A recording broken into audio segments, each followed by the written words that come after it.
Press It number seems like the one. camera's a little weird. Oh. Ah, Y'all move the TV. It's in the camera. That you can read. Oh.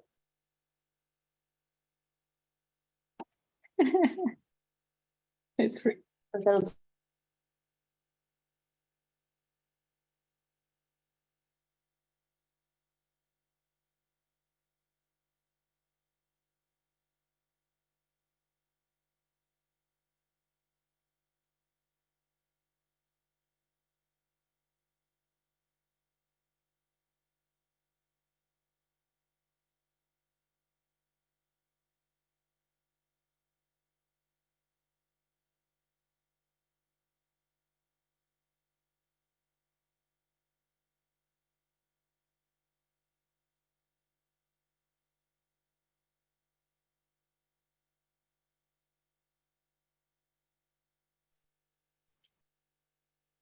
Hi, everyone. Welcome to the Education and Employment Committee of the Louisiana Developmental Disabilities Council. We will begin with the roll call. Miss Banks. Is not here. Miss Bayham. Here. Miss Kosei. I don't see her on the camera.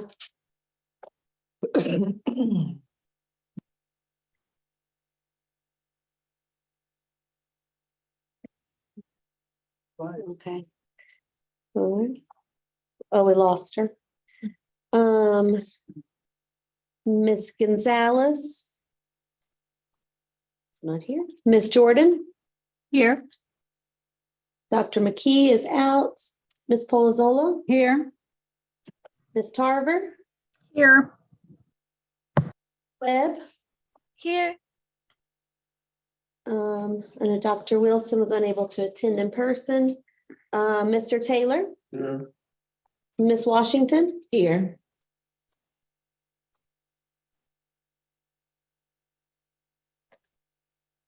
Okay, a quorum unless Miss Kosei pops back on. We should have a quorum. 26, right? 1, 2, 3, 4, 5, 6, 7. We have Oh, 7 we have 7. and 5 that are out is what I I got. have Miss Bayham. Miss Jordan. Good call. We're good. Nobody leave. Good. Okay, so now we will do the meeting protocols. Someone have that Yes, available? I'll pull those up. Can you read that for us, Hannah? Yes, ma'am.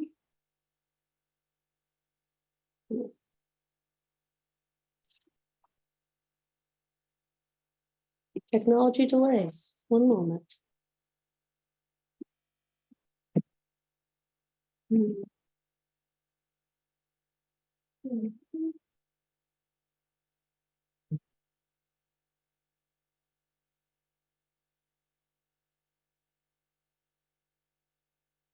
Okay. All council meetings are accessible via Zoom and live streamed on YouTube. Council or committee members will participate via Zoom and shall be considered present when they display a live feed video of their face with their first and last name. Have microphones muted unless called upon by the chairperson. Electronically raise their hand to request the chair recognize them to speak. Once recognized to speak by the chair, their microphone shall be turned on. After speaking, the microphone shall be returned to mute. Guests may also participate via Zoom or observe meetings live on YouTube. All public meetings shall be recorded and may be made available on the council's YouTube channel as determined appropriate by the chairperson. Public comments submitted during a meeting via any format below shall be considered. During a Zoom meeting, guests may electronically raise their hand to request a comment. Upon being recognized to speak by the chair, their microphone should be turned on. After speaking, the microphone shall be returned to mute. Post comments relevant to item under consideration in the chat box. Post comments during the live stream of the meeting on the council's YouTube channel. And public comments of a person's character will not be heard. If the comment continues after being asked to stop by the chairperson, council staff may be instructed to end the meeting. The chairperson will notify the executive committee of this occurrence. Council chair will seek guidance to determine if it is legally appropriate to redact video of the meeting on the council's social media. Okay, thank you. Our next item will be approval of the minutes, which is included in the packet and accessible online. If we have any corrections, we could speak up.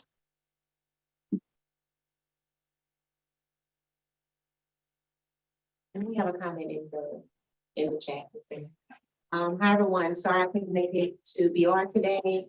I don't see the controls I normally have on my screen during Zoom.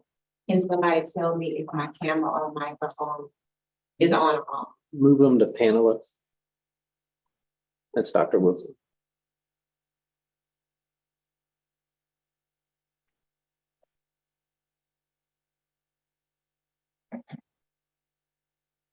Okay. Do we have any corrections to the minutes? Seeing none, do we have any objections to the approval of the minutes?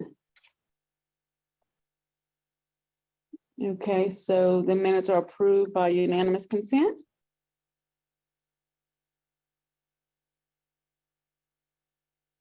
Okay. Our next item of business is a letter to the Commission for the Deaf, and that is included in the packet at our last DD Council meeting. There were concerns about the Louisiana Special School District. And so the DD Council signed on to a letter from the Commission for the Deaf, which enumerated a list of concerns from the public. There were 11 concerns that were listed. And the letter also included a request for a joint meeting of the Special School Board directors with the Louisiana Commission for the Deaf. And so that there's been an effort to get to schedule that meeting. Right now, it's I have on my calendar is tentatively set for February 9th. But the Commission for the Deaf will meet Friday from 9 to 1. They'll be meeting in the Capitol. So there will be a live stream of that meeting on Friday. And I believe on the agenda there'll be some discussion. Also, in regards to the special school district, which I'm also on the special school district board, that there will be a meeting on Tuesday. They have identified 3 finalists for the superintendent of the special school district. And so there will be interviews and public meeting on Tuesday at the special school district campus, which is near LSU on Brightside. And I believe those, I know that will be also streamed as well. Any questions about that? This is, yes, here. This is the school of the deaf that was the situation that they had fired a young lady. I don't know. I remember. Yeah, so the superintendent who was deaf was let go. And then that was like in May, and then the administrator of the school for the deaf, which is part of the special school district, was let go. She was a woman who was deaf as well. So that raised a lot of concerns. And my office, the Governor's Office of Disability Affairs, has a seat on that board. And so I wasn't appointed to it. I had a staff member appointed to it. Now I am appointed to it. And one of the things that I've not noticed is that board, first off, it used to be under the Department of Education. About a year and a half ago, it was reestablished as its own independent school board. And what happened was all the policies and procedures, all that went away because it's a new body. And the body is made up of some people who represent some state agencies, as well as some people who are supposed to represent the communities, like the deaf community, the blind community.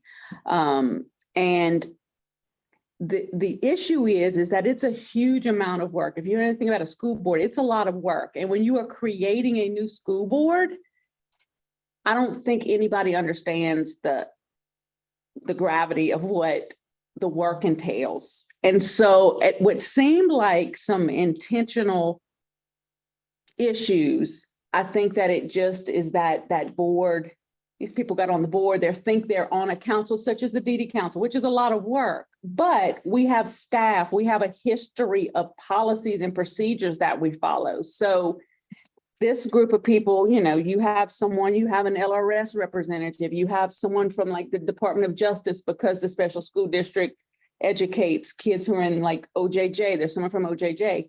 These are all people who have regular jobs, probably very intense jobs. And then they have this other work that's added onto them. And then you have people who don't necessarily know about education and education policies. And so it just has just snowballed into like and this is my opinion, like a lot of dysfunction that needs to be worked out. Also seeing the legislation where everyone's appointed by the governor and the terms are concurrent with the appointing authority, which is the governor's term. So that means when the governor, whoever the governor is, whenever they leave office, everybody on the school board goes away until they're appointed again, which is totally dysfunctional to run a school or school system because it's multiple schools. So there's just a lot of issues. So I hope that adds some clarity to So some of the concerns, Eric. I'm just asking a question. I'm trying to clarify the question. I'm trying to. Once you do a bylaw, don't the bylaws stand in, how long do the bylaws stand in place then?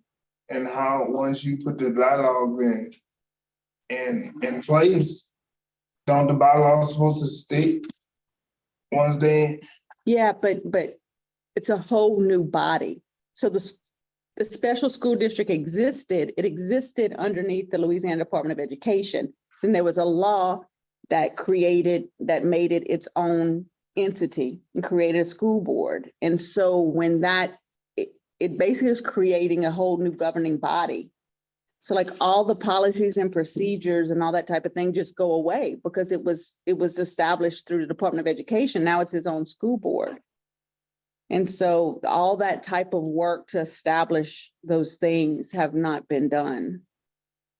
so is it, and I'm not just trying to, so is it fair to say that it wasn't put in place right, or?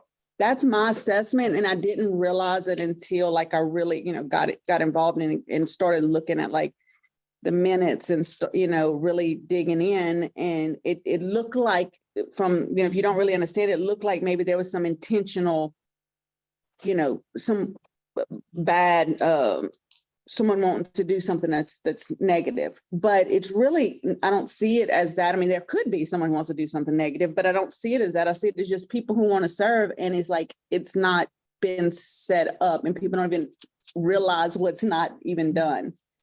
If that makes sense, when you don't know enough to know what's not So do been they done. have bylaws?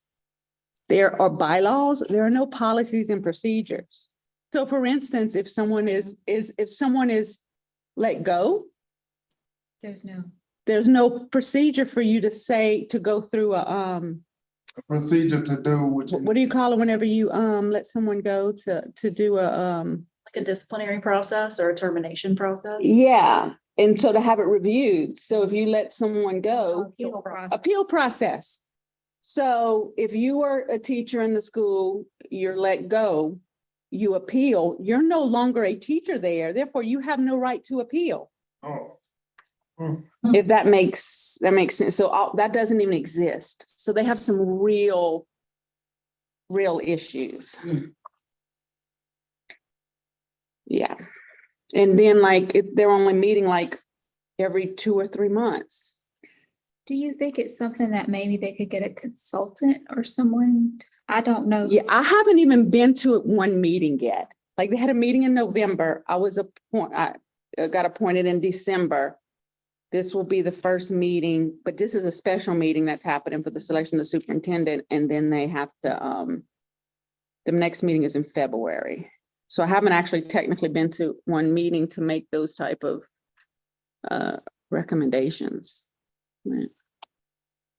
So that creates also this, creates a lot of issues with personnel and with parents not feeling comfortable about what's happening there. And so it's just kind of like snowballs. So. Let's go on. We have Dr. Michelle Hamer. Okay, Dr. Michelle.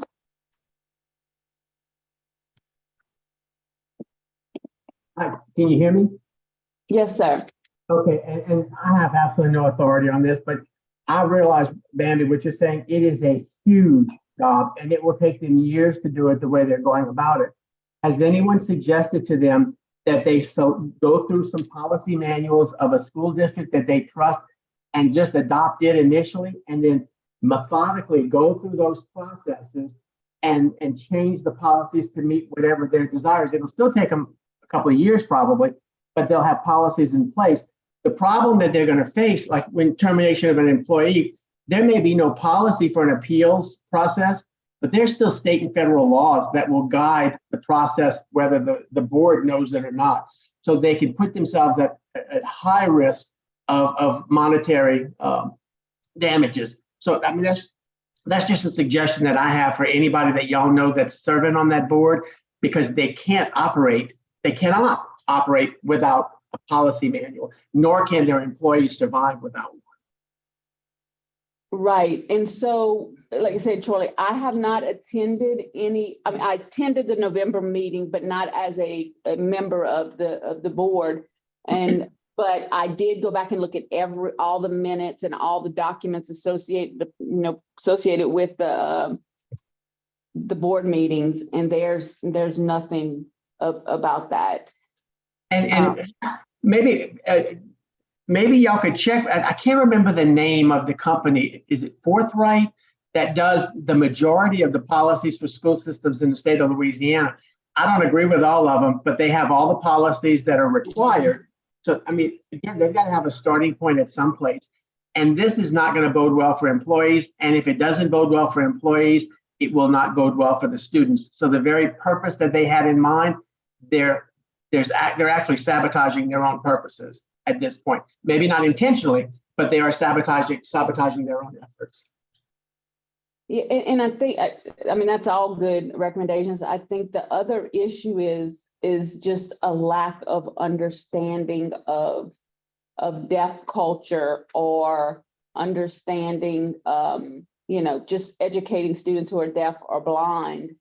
Like no expertise, no relationships with people who are deaf or blind or their families. And so, like I said, letting go the 2 top deaf people in the school district, it certainly was very, left the community up in arms that happened, and then there's no procedure to follow through. They don't have any type of policies in place, so. Just sad, Yeah. very, very sad. Right. Okay, you can mute me again. Thank you. Any other questions? No, I'm just.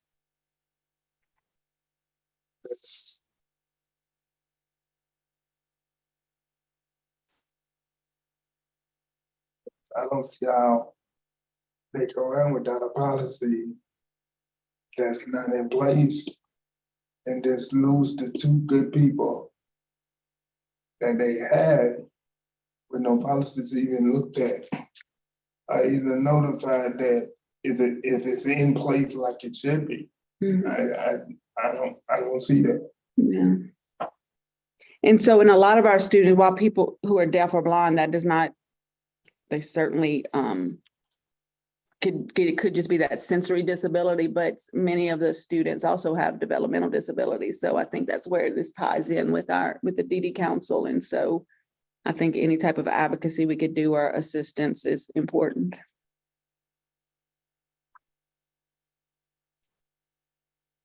Okay.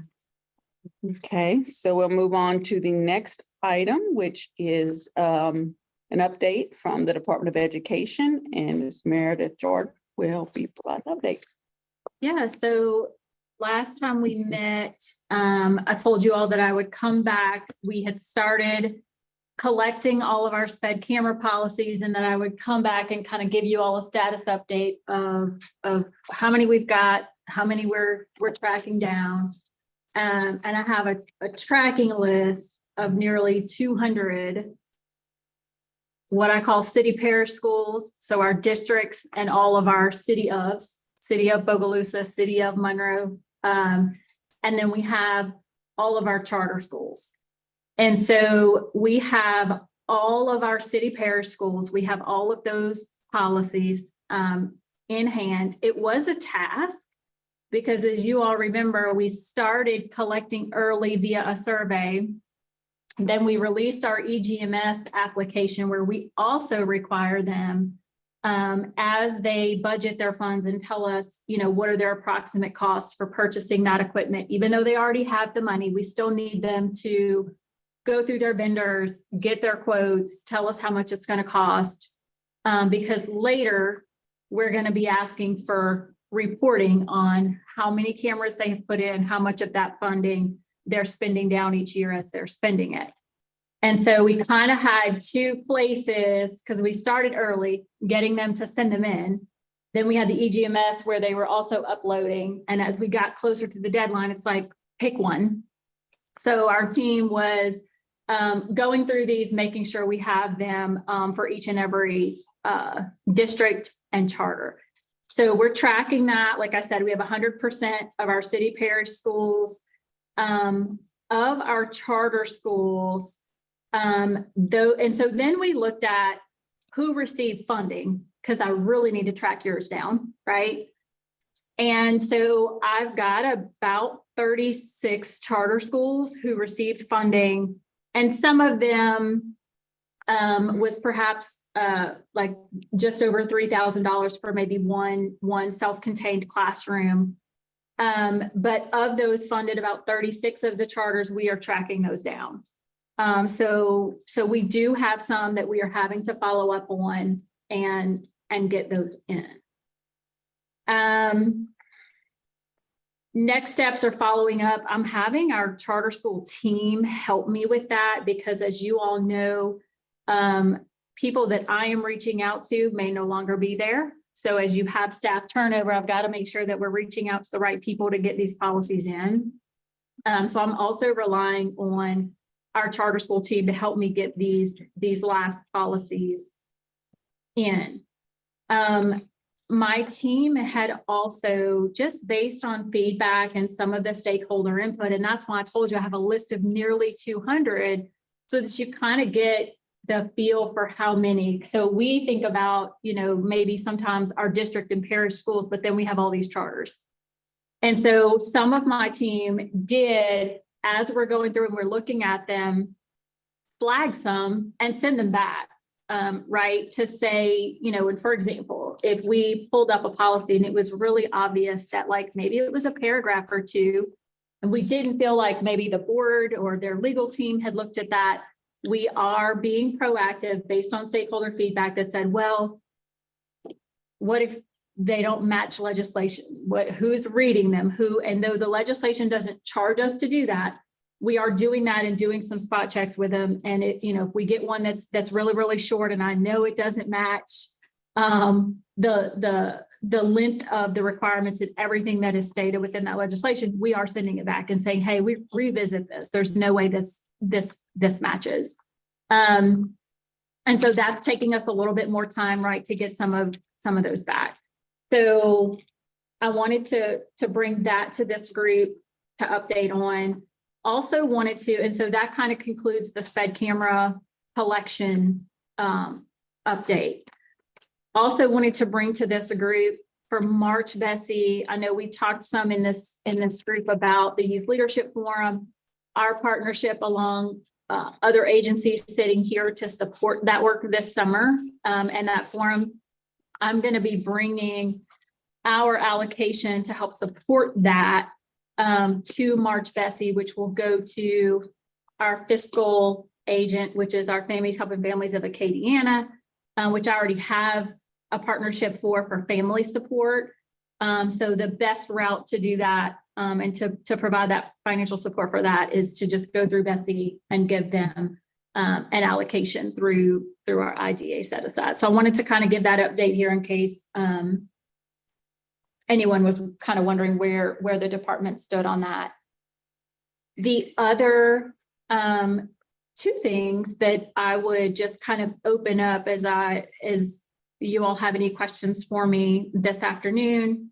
Two things on the horizon from my team. One is I'm working on a family learning toolbox, and specifically for students with disabilities. And so I would appreciate any input around what information would be helpful for families to support their children over the summer. So some things that I think about, how to bridge that summer learning.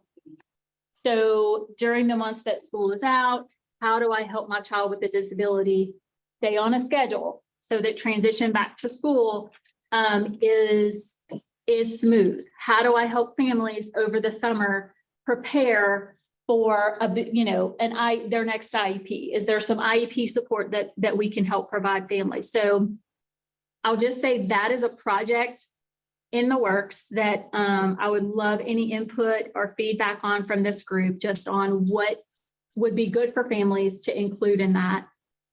What are some things they can do at home that's not more, but as I go to the grocery store or around my house, what are some things that I can do with my child to support their development?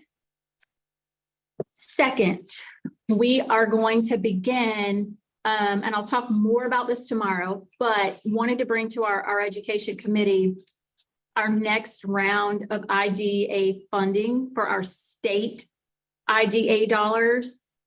Want to open that up to this group too, just to start thinking about and having conversations about what we want to prioritize funding around and using our state IDA dollars. And so I always kind of bring that to the table as we're talking all year long through agenda items. What is it that I can do to help support?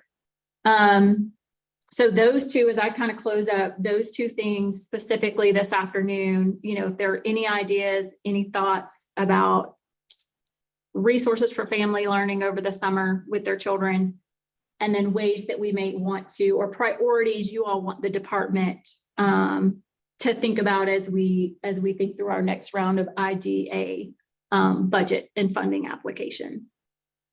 And I think that will wrap it up for me for this afternoon. We have a hand raised. But we have two hand raised. Charlie was first. Charlie? Okay, Meredith, my idea, as always, is going to be greatly complicated, but I think what y'all are doing with the Family Toolbox has some great potential.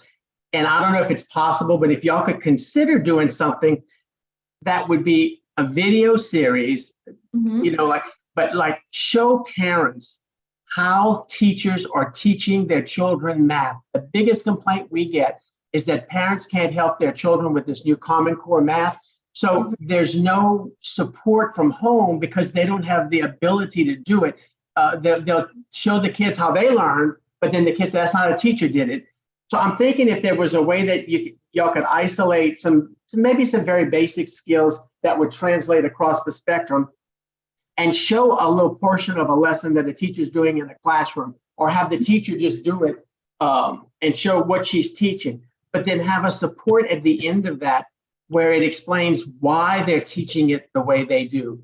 Because if you know what they say, if you show them, you give a man a fish, he eats for a day, teach a man to fish and he can eat for a lifetime. That's kind of what parents they're just craving it. They can't participate in their children's homework, and it causes more stress for everybody. So kids with disabilities and especially kids with emotional and behavioral problems, it makes homework a nightmare, which then interrupts the child's ability to learn because they don't have the same kind of opportunities and practices that their peers without disabilities. I mean, I don't know if that's possible, but maybe it's something y'all can discuss at the table. Definitely possible. Okay. We'll thank do you. it for literacy as well. Literacy. Yes. Yeah. I love that, Charles. I get consistent complaints and I say complaints, concerns from parents because they want to do what's right. They want to support their kids and they don't know how. I really get it mostly in math. I have to date, I don't think I've ever received one about language, although it's a good idea. But if y'all have to concentrate on one area, I would say math is priority one, and then you can go to ELA. Yes, got it. I love right. that. Okay, thanks. All right, Ms. Melinda Elliott. Melinda?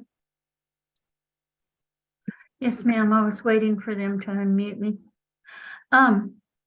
So like I'm a parent and a grandparent. I've been around forever, like close to 30 years. I'm impressed for cameras that you were able to get almost everybody to do something that you could say there something is. Let me say that first of all, because there's lots of LDOE staff that haven't seen over years, haven't been able to do that.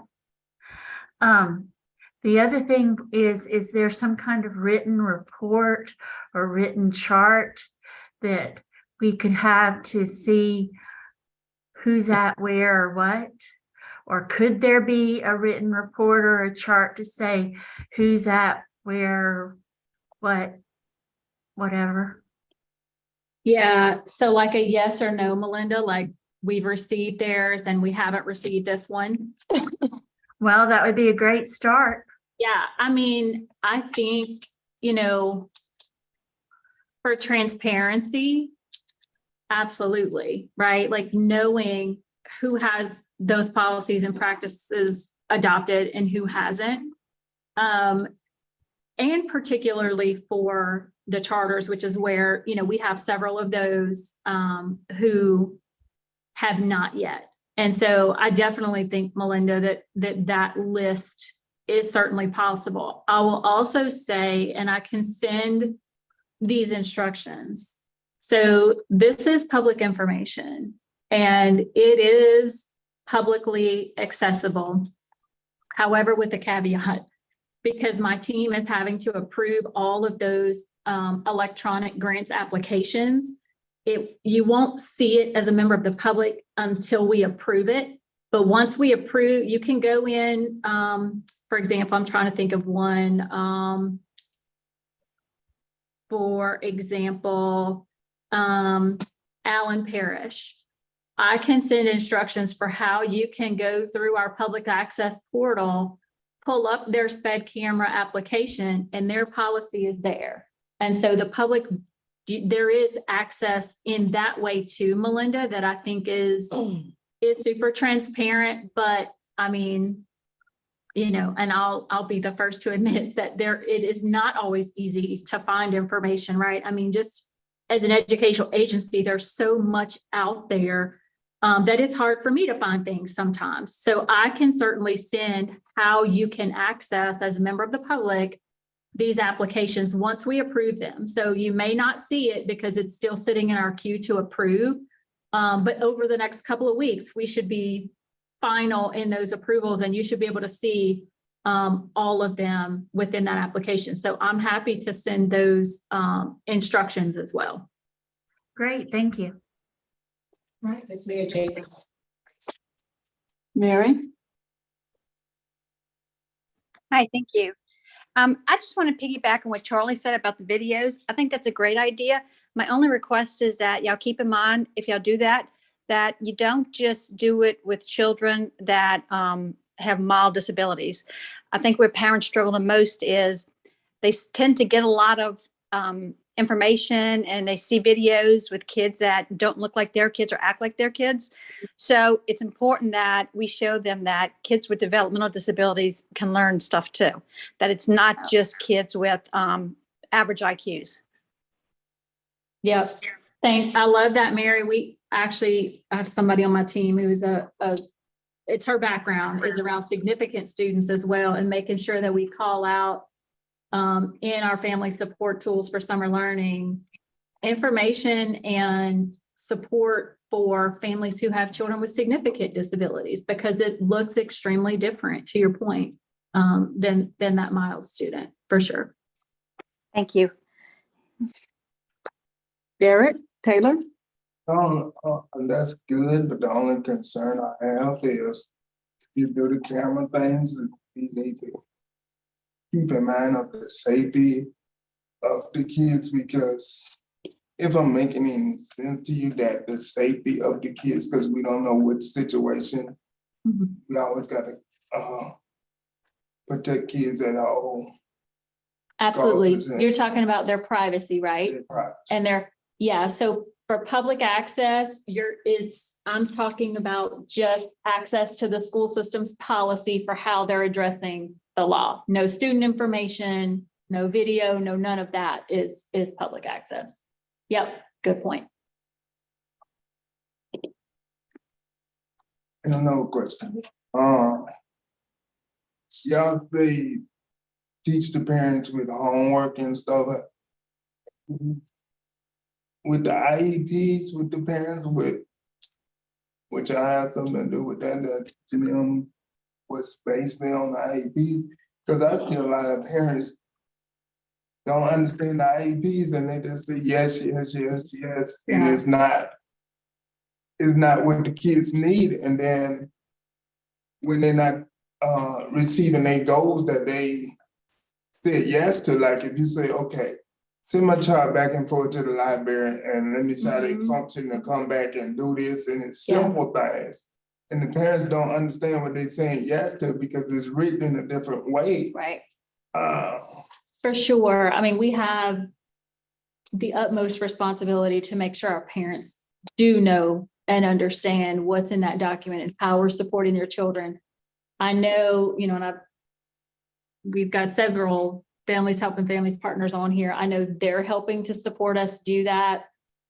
And because I like to dream and be extremely transparent with this group, we do also as a department have a responsibility to do more to support our parents. And so I can see modules and sessions where we are also, from a State Department's perspective, to also adding supports and helping to develop families and help them understand all of those components of the IEP and what that means. I think it truly does take a multi-agency approach. So from the department, our school systems have a huge responsibility, and probably the closest and most important responsibility to do just that.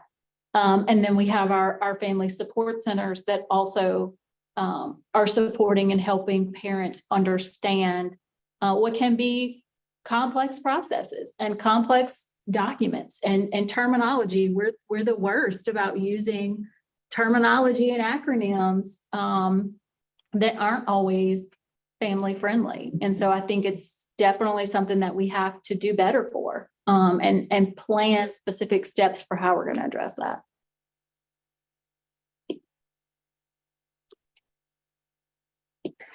And I think just you talking about, empowering the parents or educating the parents. I guess there's several things that were pivotal in my life, but back when my son was 5 years old, which was 18 years ago, the Department of Education had what was called a parent weekend workshop. I did not know anything about education. I had my child's IEP. He was going into kindergarten. He was going to be in a completely self-contained classroom. The Butler building's in the back of the school.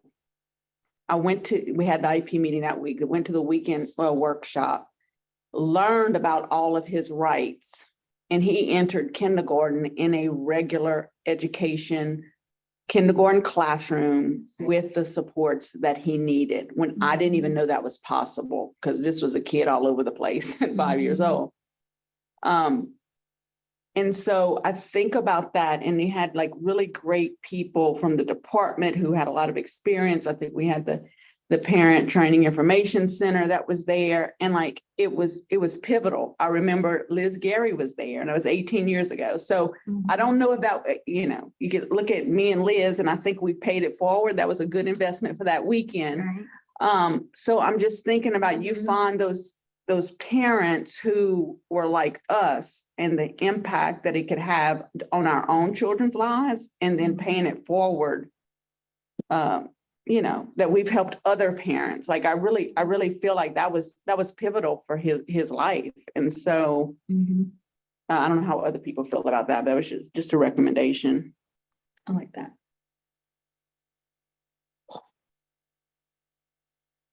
Do you have anything else on the Department of Education? Any other ideas about specific funding directions that that anybody here has any specifics? We will have formal stakeholder surveys, and then we'll have public comment on our application that I'll always bring to this group. I know, like I'm looking at Dr. Wilson and thinking about our transition conversations and Melissa, but any other input, you know, certainly welcome on directed funding or ideas there.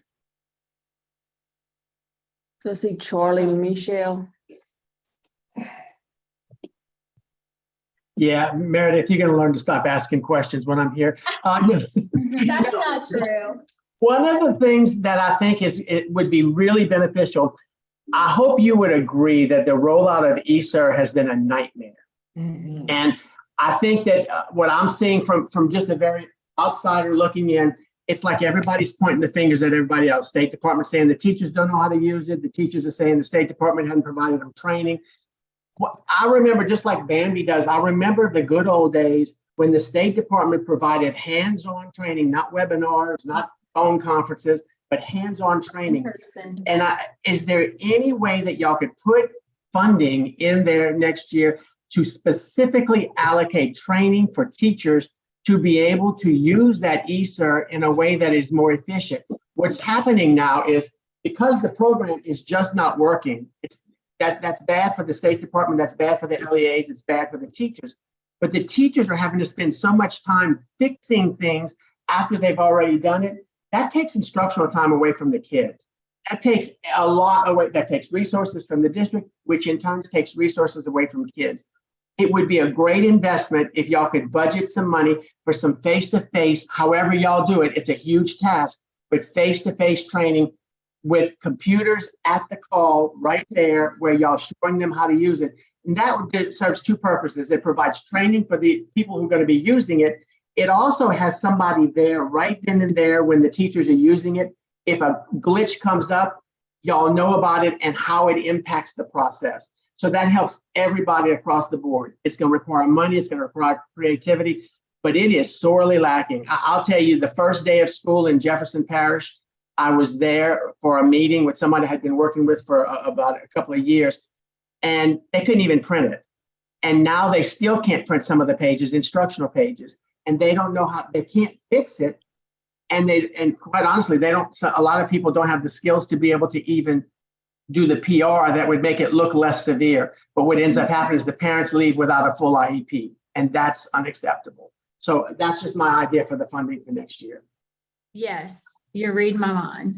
And we're going to have in-person trainings within the next month or two for that, and geared towards users, different user groups, because that's kind of what we hear too, right? So like pupil appraisal needs separate training than a teacher user, and so on. So yeah, for sure.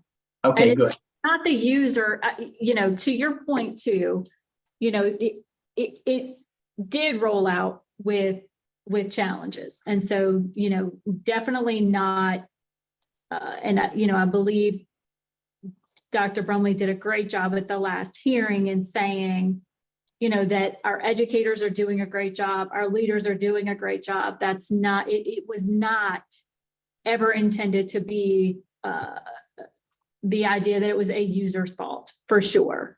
It definitely had technical challenges, still has technical challenges, but much better. Yeah. And look, bottom line is, as this is going through, regardless of how much praise the teachers get for working with Yeah. it, the morale is getting shot in the field. And I'm stepping away. I'm going back to my special ed director thing, but the morale is being shot down in the field, and that's not good for anybody. Right. Yep. Yes. Not what we need in the profession at all. Yep. Thank you. You got it. All right, we do have a comment from Ms. Nicole Flores. I'd like to also suggest more SER training and support for teachers, and it begins to be problematic in Region 4 as well. And parents getting progress notes today have a hard time understanding it. So same. Perfect. I appreciate all the input, y'all. Okay, if we don't have any other comments, we'll go to the next agenda item, which is Louisiana Rehabilitation Services and Melissa Bayham. I was asked specifically to give an update on the LRS LDOE Memorandum of Understanding. At this point, it is at LDOE executive team. So we're waiting for it to come back from there before we can provide any information, because that has to be reviewed by their executive team. Other transition type of updates, for our pre-employment transition services, I just kind of want to give an idea of what's been going on. I have 3 staff members who are assigned to pre-eds. And one has been on extended leave, the manager for the program. And then we had one, Nicole Miller, who was promoted into a program manager position. And so we do have a new person who has filled her role, Fred Pape, who is from the Homer region. And then we also have Sigmund Morel, but his role is primarily with third-party cooperative arrangements.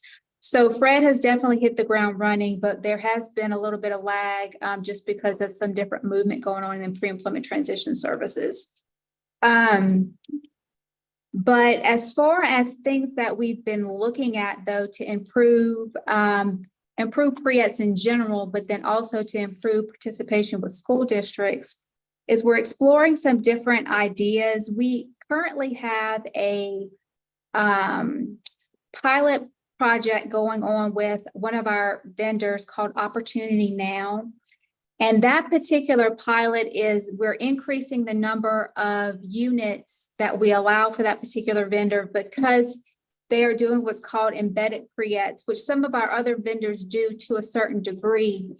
But basically, they are on campus more often than some of our other vendors typically have been. But what our goal would be, though, and me and Meredith have talked about this, we just had an initial conversation about it. But this particular vendor also does this in the state of Texas. And in Texas, they're actually approved for a Carnegie unit. So they have an approved course. So I really want to look into how we could possibly do that here, because some of the school districts, the reason why they don't, that we have difficulty participating in certain school districts is because just the logistics of pre-eds can be complicated, because if you have a student may have a disability, but to get them pulled out of a class to attend pre-eds is sometimes it doesn't fit in their schedule. So if we could somehow figure out how to make that a requirement or at least a possibility for someone to take for credit, we think maybe we could get more school districts on board. So that's something that we just started to talk about. Like I said, this particular vendor has done it in the state of Texas, so they have experience in how to do it. And through the pilot project, they're making good connections with the school districts and how that could happen. And, you know, I try to attend things as much as I can. I know Meredith has invited me to come to the Jumpstart conference. So I'll definitely be promoting pre-employment transition services there. So We are working towards trying to expand services. We're always working to try to improve services. And we have in the vocational rehabilitation system, we have these, we call them TACs. So we have the vocational rehabilitation, it's a technical assistance center. And I was talking to Fred today about engaging those individuals because they're essentially consultants paid for by RSA grant funding, and which is the Rehabilitation Services Administration. And they assist VR agencies throughout the country. So PREETS has been difficult because it's new, and then you're having to engage school districts who this isn't their regulation, this is ours. So the messaging's been a little bit complicated, but we are working to try to move in the right direction. Like I tell my staff, the best way to promote the service is to show the success, because then the school districts will want to do it. And we have some very successful PREETS programs. So I said all that to say we are trying to progress. We're trying to get more school districts. And even more importantly, we're trying to make sure that it's a meaningful experience for the students. So those are all my updates. I don't know if anyone has any questions. I was going to just to add to that too, one of the things that, one of our goals at the February Jumpstart Conference, which we will have CTE leaders there, SPED leaders there, kind of a 2.0 to what we started there last year, and talking about inclusive CTE programming and how to get students work-based learning experiences and provide some of those. All of that can really work together seamlessly, I think, if they know how to do it. And so to give them and present them and continue to give them their options, like the third party cooperative agreement at this point is probably one of the best ways. And I think, to implement with fidelity, having that third part, that person who is an employee of the system leading this work via that third party agreement. But again, we think just giving districts their options, I think it's just time to kind of boost communication around it, to show the successes in the models. We have a couple that are going to be presenting with us in February. And then one other thing that I brought to Melissa, and she was like, yeah, let's work on it together, is launching a transition website together for students with disabilities that houses the applications and the forms, and really kind of gives that transparency for families for what is this, what do I need to do to apply and be eligible, and really putting all of that out there to make it easier for our families as well. So a lot of different, I think, ways is what Melissa and I were thinking, multi-prong ways that we can help to facilitate this implementation in our school systems.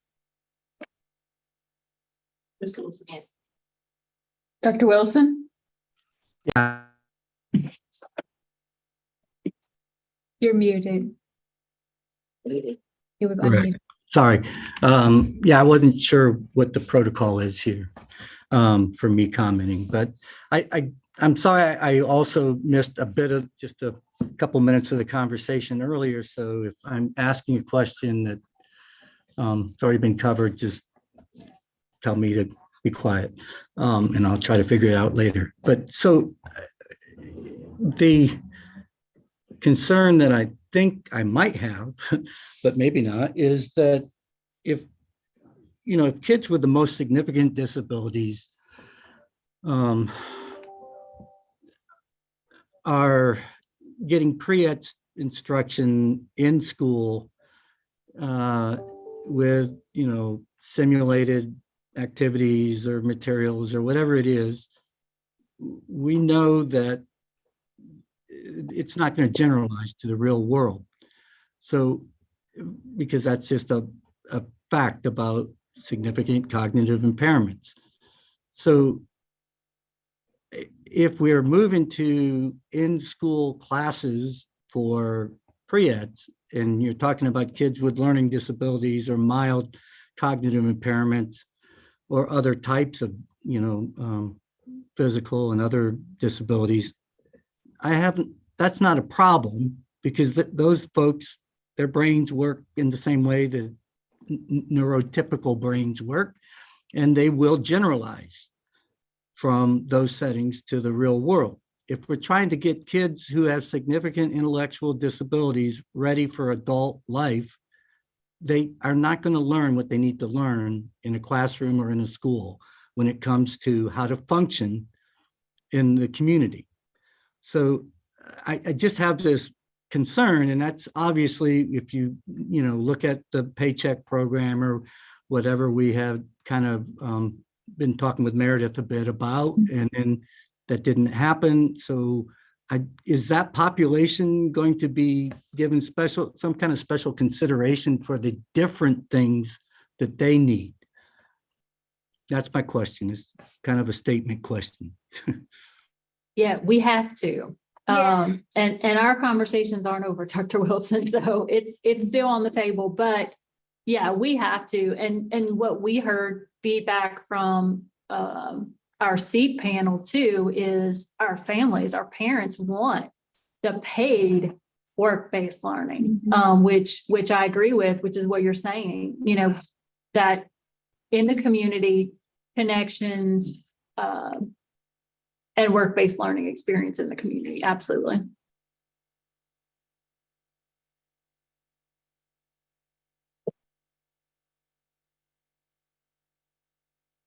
Two comments, one from Christy Curtis, thank you, Dr. Wilson. The other from Nicole Flores is the very important. And Christina Martin said agree, Dr. Wilson. How many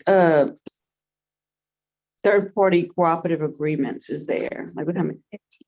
15 with 15 different districts? Some of those. Okay. And we have a lot of districts that have been participating in this for a long time. We have gotten some new ones on board recently, but the ones that have it, love it because they have, although they're technically under the administrative supervision of the VR program, because we are basically paying for it, it's their staff member. So it's not like we're having an outside vendor to come out into their school district. I think they really appreciate that. And then the person's always there if there's an issue or, and like, especially with work-based learning experiences, some of these school districts will do this at school. And so they have a staff member who's there who might be able to assist, depending on, they're not all working at the same time. So they have that support there. Okay. Mhm.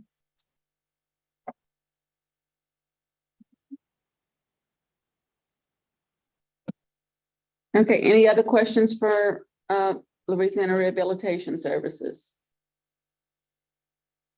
Okay, now we'll go to our contractual updates.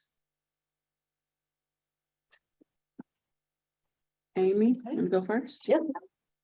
So I'm gonna give the update on Louisiana Post-Secondary Inclusive Education Alliance, or LAPI. They have been working with the Post-Secondary Inclusive Advisory Council, who is charged with managing the fund that was put in place in last legislative session. So LAPI worked with the Board of Regents on finalizing the applications that were used for institutes of higher learning to apply for this funding. Two different applications, one for new funding, one for one for new programs, one for existing programs. Dr. Beckers also facilitated a webinar on November 14th that was for institutes of higher learning to get information about this funding and how they apply. And then the launch of the actual applications happened, I believe the next day. The application period for those programs ended yesterday. So I don't have any information about who applied or how many people applied, but that's something to look forward to when we get some information on that. In addition, LaPi is always doing ongoing technical assistance with different schools. They've continued to work with Calcasieu Parish School Board and collaborating with McNeese State University and Sowella Technical Community College to develop programs there. And they've also been working with the Louisiana State University Baton Rouge campus, who has an interest in developing a new program. So they're kind of in early stages there. And then continuing technical assistance to Louisiana State University at Alexandria, which just started their first cohort of students in their program in the fall of 22. And that is my update. Do we have any questions about the Louisiana Post-Secondary Inclusive Education Alliance? Let me check. Okay. Our next update. All right, seminars on hiring individuals with developmental disabilities. That's from activity 3.2.1. We're contracted, the council is contracted with O'Neill Communications to conduct employment seminars. O'Neill Communications plans to again take a deeper dive into topics and implement a storytelling format for FY23. O'Neill Communications met with the council staff in November to discuss new topics and potential panelists for the new set of seminars. They also discussed how to get more participation from council members. And we will be meeting next week to go over more ideas and get the ball rolling. So that is my update for you. Questions?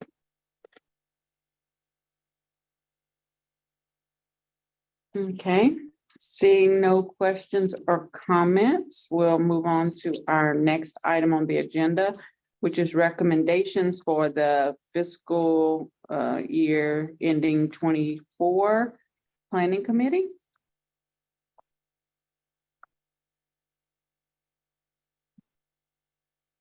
Do you guys have something prepared, Saf? No, I'm gonna wing it. So the planning committee should be meeting hopefully in March. And they will develop the federal fiscal year 24 annual plan. So this committee, the Education and Employment Committee, focuses on the activities that are in goal 3, which focus on education and employment.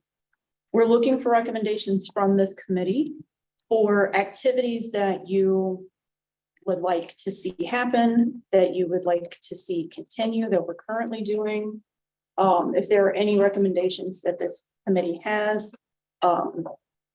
we'd like to hear them, put them in a motion, and then put them before the full council for vote, and then the planning committee when they to develop the plan. So when we look at our goal 3, 3.1.1, that has to do with the LaPi. And it's my understanding that now that we should probably not have to put funding for that for the next fiscal year, since there's funding in the. Yeah, assuming that they receive the funding that we are hoping for through this next legislative session, there really isn't any need for us to continue funding them. But I think there's the $1 million that was already in there that the council voted to put to say keep 100,000 of it. There was some money set aside. Yeah, Yes. so that one will probably not have to continue through the council, which is exactly what we want to happen. And then we have some other items that there was no activity. So for instance, advocate for increased focus and capacity within Department of Education to address special education. Advocate for support structure in school systems that assure adequate understanding and skill to develop and implement IEPs and increase infrastructure for training and technical assistance provided to parents in schools simultaneously. Advocate for educational systems change based on emergent education issues. And then, so those three we didn't have activities for this quarter.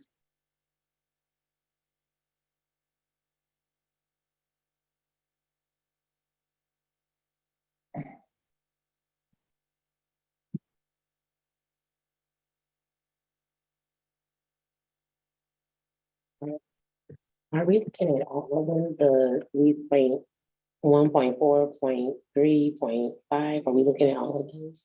Yes, Okay. so you're looking at any activity that starts with a 3. I thought so. Okay.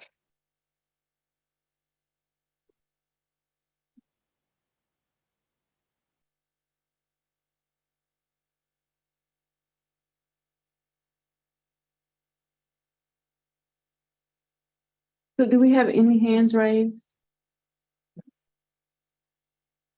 So I know the feedback that I get often is around education. Our parents are really, I think that the problems that we have in the education system is really causing a lot of issues in other areas. It's putting more of a burden on our home and community-based services. Parents are pulling their kids out of school at a much higher rate than what it was 10 or 15, 20 years ago. And then I've also heard from many parents about the transition into adulthood, that we don't have enough opportunities of those transitional services and those job opportunities. And so, you know, we have a lot of these activities that we don't have anything going on, but there's a lot of need. So if we don't have this ideas now, like I really feel like we need to engage the community, because I know the families can certainly share issues underneath this category that, you know, there's real needs. I mean, parents are, I mean, they're falling apart, you know, because these two systems are failing the children and young adults. So I just want to throw that out there as a comment, and I don't know if anybody else has anything that they want to say, or hopefully have some great ideas. So to piggyback back what Bambi was saying, you know, that it's a problem and, you know, it's something that we need to fix. Is it because people are not aware of the programs, or is it that it's a program that needs to be developed? Like, Special education, there are laws in place and there are best practices in place. It's that our system isn't providing that to our children.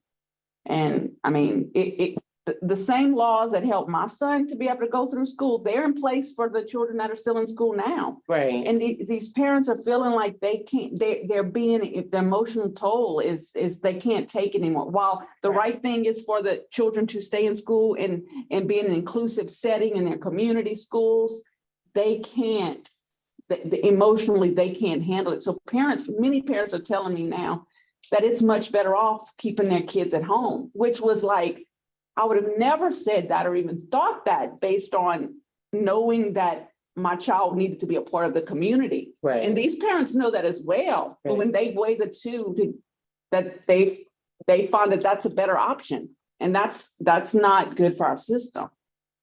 Right, so is there a way that do they have some kind of liaison between the school system and letting us know the people with the disabilities so that we can come together collectively and fix it, or at least address the need of the child that has whatever issue that needs to be taken care of that's covered under the law and that's supposed to be met? Do we have a person like that already designated? A position, person, do we have that? I don't think so. So it sounds like a lot of the needs are identified, and this is just a question. I know the issue is very complex, but I know in my department, a lot of like VR is not the way I want it to look. And it's primarily because of capacity. Is that primarily the problem, that we don't have enough special education teachers and paraprofessionals to provide? I'm asking, yeah. So I will say in a preliminary way that we are gonna see recruitment and retention data come out soon. It didn't come out this week at Bessie. That says actually SPED certification is no longer a top 3. That's not to say in terms of like that it's not going to come back, or, you know, there's just another top 3. So I think that shows strides toward investments to incentivize adding on SPED certification and getting more people trained. It's this like collective responsibility to support our parents. So like, I know I have to do more, but it's certainly a capacity issue on my team of 8. So, which is why, you know, we partner and rely also so heavily on our Families Helping Families centers, which is, one piece of so it's like this collective responsibility, I think, to support our families. For sure, we can do more. So I know like Families Helping Families always have webinars on all kind of stuff, just educating people on all kind of, things with disabilities and issues. Maybe we can take something to them and see if they can do a webinar and get it out to all of the different parishes. And I know they do that already. I know they do that already.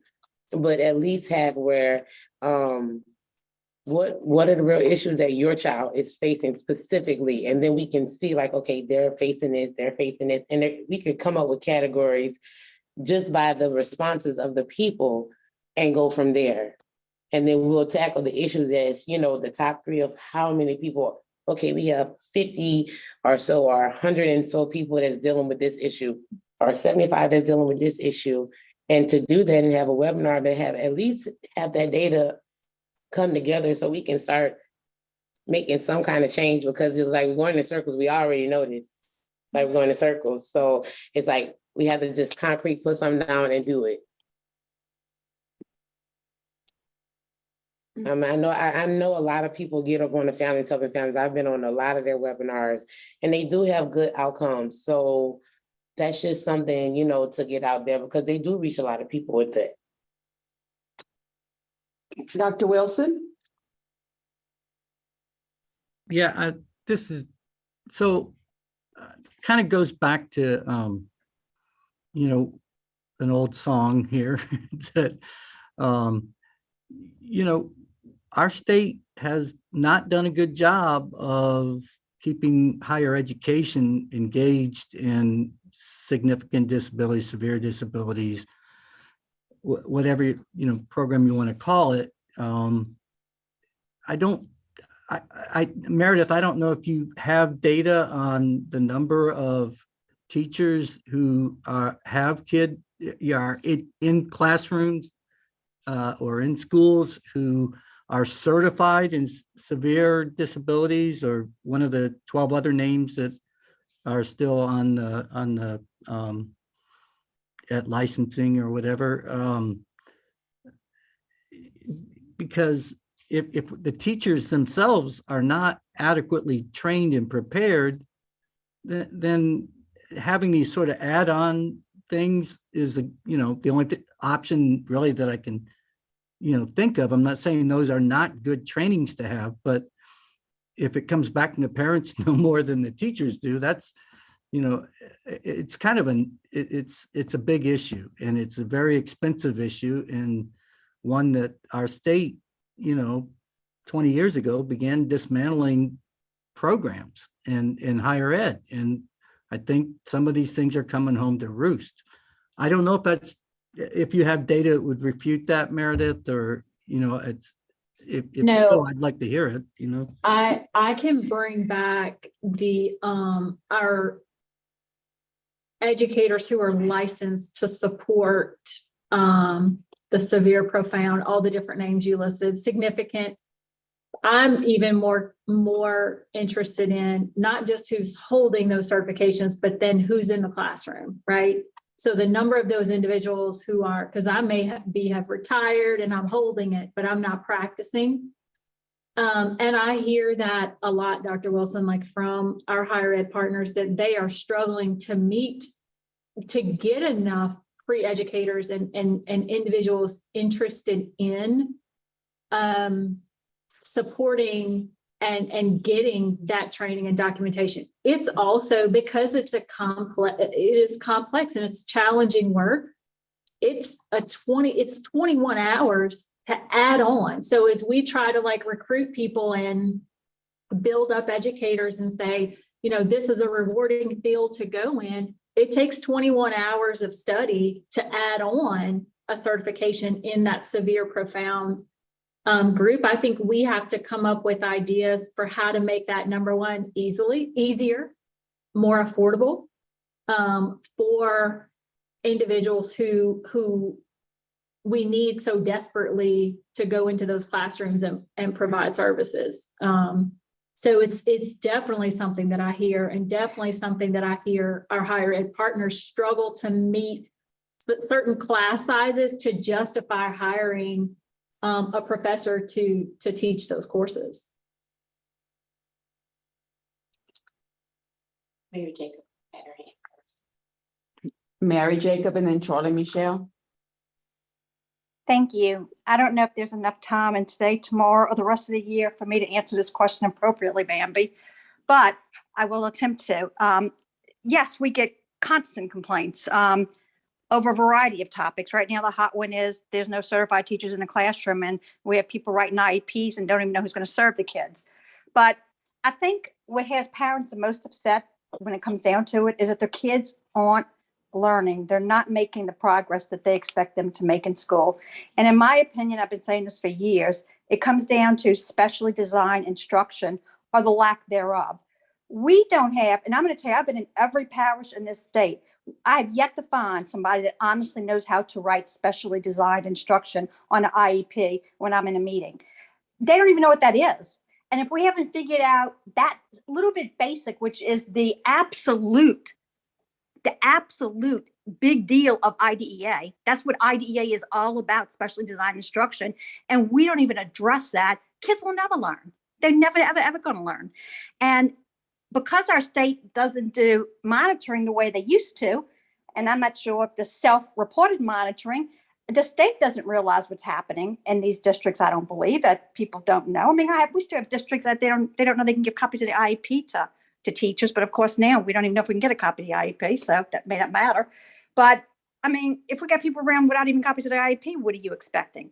But I still think that in my experience as a parent and a lot of the families I've supported, some of the most qualified teachers for our kids are those regular ed teachers, because chances are they are certified and they probably know more about teaching things like reading than that regular ed teacher does, than that special ed teacher does, especially when we have a lot of still old special ed teachers out there that was general. There were those generic teachers, K through 12, and really they were kind of a, jack of all trades, master of none. So we don't know how to teach kids how to read. We don't have enough certified teachers now, special ed teachers that know how to do the specially designed instruction. I mean, it's I'm going to just put it out there. It's a shit show in the schools today. It really is. And I don't know when Dr. Bromley is going to figure that out. And this isn't a reflection on Meredith. This isn't a reflection on, I won't even say it's him. It's since the pandemic, it has become just, it was bad before. It has become unbelievably bad since then. And yes, parents are screaming and jumping up and down, but what doesn't help me, and I would venture to say none of my families, open families, partner centers out there, is that all the state wants to do is keep cutting our budgets, and they don't want to give us money to do the work anymore. I think that if we value education, then you're going to put the money where that is so the advocates can do the work that they need to do to help parents. But when all you're doing is, and when I go back to my contract, 10 years ago, that was $100,000, and now it's $42,000. I mean, that's not even a full-time person I can put on that. we just don't have the money to kind of stay on top of these people the way we should be able to. We don't prioritize that. We don't have the people at the state that we used to do. It's, it's not, I'm always amazed when somebody says Louisiana is still number 49 and 50 in education and healthcare.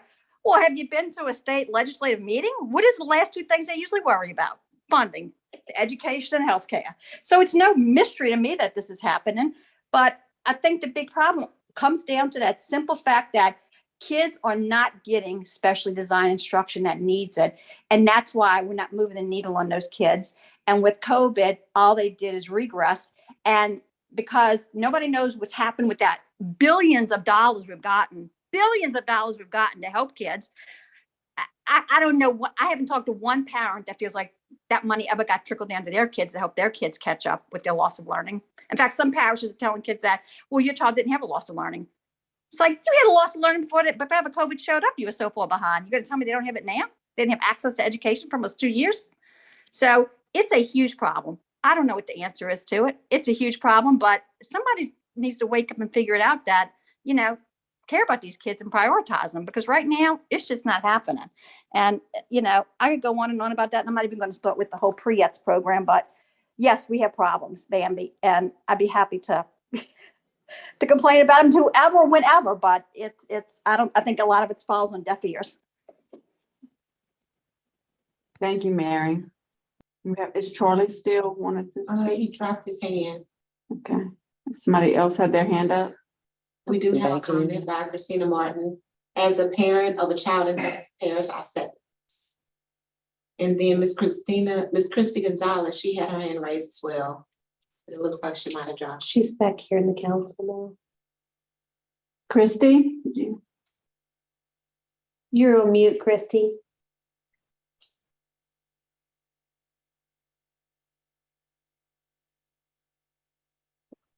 Button on the bottom left of your phone. Oh, wrong button. Wrong button. Eric Taylor is a. Oh, I'm sorry. Sorry. Is Christy back? Yes. Am I back? Yes, we can hear you. Okay.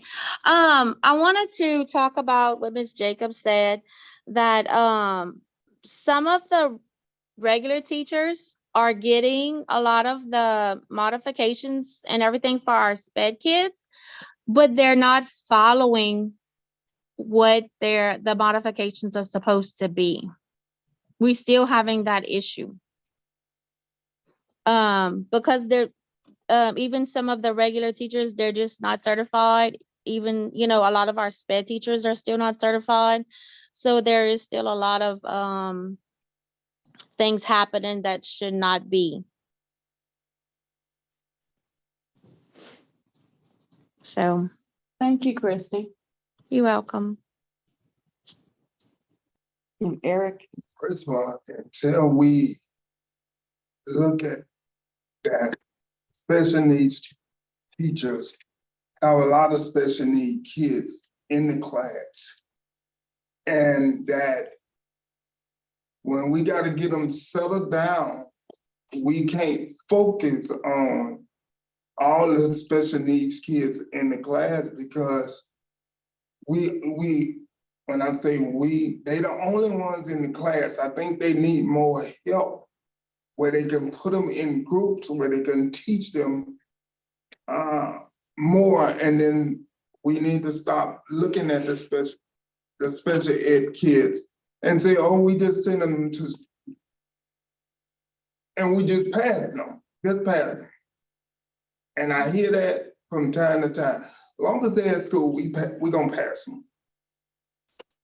We're gonna give them the simplest things to do, and we're just gonna write the IEP, and we're just gonna put it down on the computer, and we're gonna paste copy it, and every year, we just gonna pass them. Until we realize that they students like the other kids. They need to get out the special ed class. They don't need to be in the class all the time. They need to be interacted with other kids, that regular kids. Because if they see that, I hope I'm making sense to you, board. If they see interaction with other kids and the other kids see interaction with them, they learn. When my daughter was out there, she learned with the other kids because it pushes her more to wanna do. When you just lock a person in one spot, hey, this is what I'm trained in my mind to do, that's to sit in one spot. Every year, we're gonna teach you how to do your ABCs. We're gonna teach you how to write your name. Next year, I'm gonna teach you how to do your ABCs. I'm gonna teach you how to do your name, because you just paste copied the paperwork and change the dates. When we gonna realize they got a mind, they can learn. If they can pick up a phone and get on YouTube and click on the games, why they can't learn? And we need to put teachers in place that can handle a group and not just put them with a whole bunch of kids and they all need one-on-one. Some of them need one-on-one. And yeah, Ms. Batman, you know what I'm talking about. When you put a bunch of them in there, you got, this one need to be changed, that one need to be checked, this one need to be, it takes the focus off the teacher of learning them.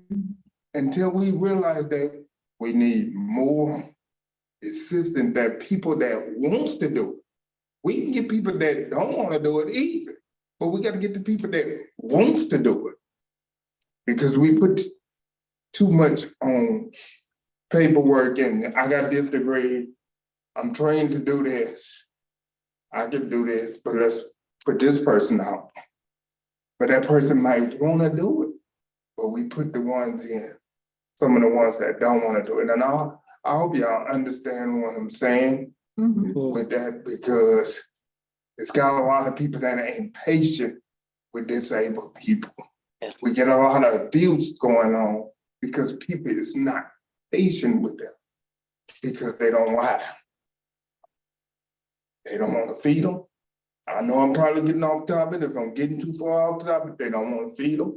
They don't have the patience, but they want to learn just like anybody else want to learn. Until we see that, then it'll get straightened. And if we don't never see it, it's never gonna get fixed. We all have been in this room around somebody that's disabled, that wanted the desire to learn, that wanted the desire to be with the other group. And what they do, go in the corner, they go your toy to play with like you play with at home. That's not helping. We gotta figure out something that would fix it. And we need to figure out somewhere they can learn. And that's just my reality down there, because I have been in the class. I have sat in the class where they put a child in a corner and give them a toy to play with all day. That's not teaching them. Thank you. Radonna, do you? I just wanted to just say, I agree with everything that has been discussed. I'm a parent of a 10th grader. I'm also a special education teacher. This is my 8th year. I've seen a lot of things in schools, and a lot of everything that you have stated is definitely true. I've been in schools where you can have a certification, but if you're not held accountable, I could do what I want, you know. If you don't have the heart or the mindset to really deal with children with disabilities, or even just have a love for teaching, if you're not held accountable, then you will do what you want. As an advocate for my child, I've had to enter classrooms, whether I worked at the school or not, with him and say, hey, you know, my son, you know, although he's diagnosed with autism, you know, that doesn't mean you give him a coloring book. You know, he's in the 9th grade, he's in the 10th grade. We can't have that. So of course it's going to look like you're challenging the school, which I am, because you shouldn't be doing that. You should know better. But it goes back, if you're not held accountable for these things, what change will you make? You know, and that's one of the biggest things that I've noticed from the top on down. If the top is not knowledgeable of IEPs or have a mindset to work with those, which goes back to accountability for me, and I've seen it. If I didn't have a heart and mind to do my job, I probably would be doing the same thing, but that's not my mindset. That's not how I was raised. But now we're filling spots now. I need someone in this position. I need this. And it's kind of like, what are school leaders going to do to address that part? You know, because you can have certified teachers, and these things are definitely what should be done. And you can also have people that, you know, are filling a spot. It still determines, it still goes back, in my opinion, of who's going to call out these teachers for not doing what they either know to do, or they really just truly lack understanding and knowledge of it. Because currently, you know, I know for a fact we have teachers that are doing all of the above with no accountability. You know, and so as a parent, it is very disheartening when you are trying to, you know, advocate, you're trying to, you know, do so much for your child, and you really, it's just like, I've had this current thought, where can he go? What can I do? Where is he going to go? You know, to actually get my expectations. But if the school leaders do not have high expectations for their teachers, then you're going to get what you're getting. And that is, it's very, I hate to say it, and it may not be happening everywhere, but I have worked at different schools where I know it is happening, and I know it's probably more than likely continuing to happen. So I think that we need to, you know, however we can address these school leaders, administrators, on how they can hold teachers accountable, getting them training, because it's not always just training alone. I think it's, you know, maybe have a consultant to come in, you know, to see how can we improve this leadership. You know, maybe there are some underlying things, you know, that school may need, the school district or whatever. But like I said, if from the top, if they're not knowledgeable or concerned, or maybe they have just a lot of things going on. I know that with COVID and, you know, the pandemic, you know, there's a lot of concerns that are going on.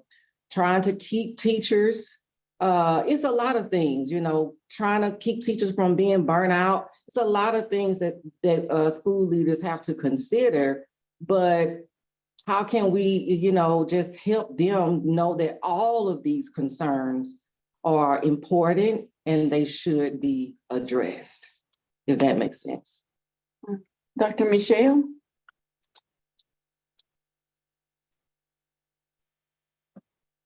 Okay, I put my hand down when Mary was talking because she covered that topic so well. But there are a couple of things that have come up in the last few speakers that I really want to address because they're hitting the nail on the head. One of the things is some line, the thought of teaching classroom management skills seems to have subsided, or it just isn't as effective as it used to be. The gentleman that spoke about having to pay too much attention to the students with disabilities, he might be right, but the reality of it is there are ways to mitigate those behaviors. And contrary to what the general public believes, not every child with a behavior problem in a class has a disability. Some of them make choices. So, I mean, we've got to remember that there's a whole gamut of things that are playing into this. The other thing is, with the pressure of LEAP now on teachers, on principals, even on students, the pressure has become, whether it's intentional or not, to teach to the middle.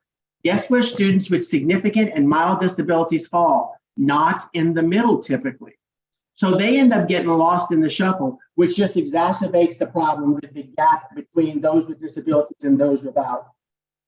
And the other thing is, first off, if you have a certificate in mild moderate and you have less than 50% students in your class that have significant, severe, profound disabilities, you're eligible to teach those kids and it's legal and you're certified.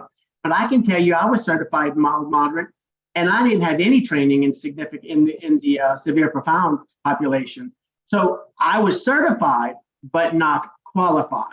That's a problem we're running into quite a bit. And that's through no fault of anybody, except for the fact that there's just such a limited field of people that are certified, and an even more limited field now of people who are providing certifications. And another thing is the turnover rate of those who are certified and those who are teaching in the classrooms is so great. When we give a wonderful professional development for those students, then for those teachers that are teaching special ed, we have to do the same thing over and over and over again every year because the turnover rate is so high. You might have, I have had experience where 80% of my special ed staff left. And they went because they go into regular ed because they realize special ed is not as easy as they thought. So we need to make sure that we have some sort of ongoing tiered professional development so that I don't have to take the same professional development every year, but every year there's something for the beginning teacher and something for the seasoned teacher. And the last thing I want to say is there's a culture in the schools, and I'm not pointing an accusational finger. This is just a reality. And the culture in the school is many principals, just not all of them, but many, too many, just don't care about special ed students. They don't really do anything to add to their school performance score. They don't frequently do anything to add to their athletic teams. So that's not on their priority list. And how many times, I wish we could collect these data, how many special ed teachers that are certified or not certified are also coaches? The reason for that is because it's an easy, and I'm putting that in air quotes, you can't see it, but I'm putting that in air quotes. It's an easy job and it's flexible, again, air quotes, for the coach. It ends up being, we have a coach who is teaching special ed. We need to move from that to a teacher who is teaching special ed, a coach who is teaching, a teacher who is also coaching. We have to remember the priority has to be on the teaching, and it's not. When I was a principal, when I was special ed director, I was not loved because I would never let a coach leave the school early to go to a baseball game out of town. Bottom line is your responsibility is to the students that you're responsible for, and that's not your coaching team. You can get in your car after school and go.